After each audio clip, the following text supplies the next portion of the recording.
The clock is ticking and the reality of a government shutdown is nearing. Congress has until midnight on Sunday, to 12:01 on Sunday, to reach a deal before funds for most federal agencies expire. But just a few hours ago, the House did reject a measure backed by Speaker Kevin McCarthy that would have kept the government open for 1 month, reduced spending levels, while they figured out a more permanent solution. A shutdown would force millions of federal employees to either go on furlough or work without pay until this is over.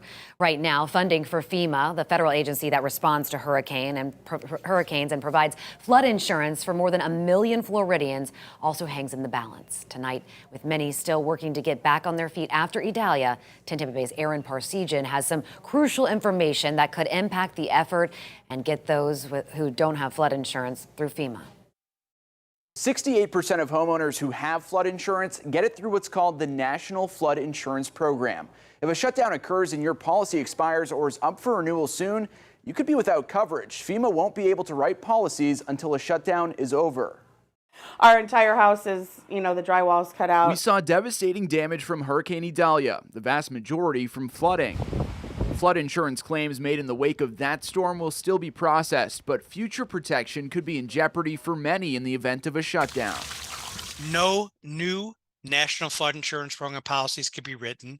Renewals will be put on hold. That means if your policy is up for renewal soon, you could be without coverage in the height of hurricane season for as long as a shutdown lasts. In most cases, you don't want to take a chance and say, well, I could live without flood insurance for a couple of months.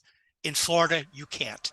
For some, that's not even an option. Those getting new homeowners policies with the state-backed Citizens must have flood coverage. Same with those buying a home. 1,300 real estate closings across the U.S. daily could be derailed. But insurance expert Mark Friedlander says the good news is more private flood insurers are writing policies in Florida, so there are options. It's worth a call to your agent. Check it out.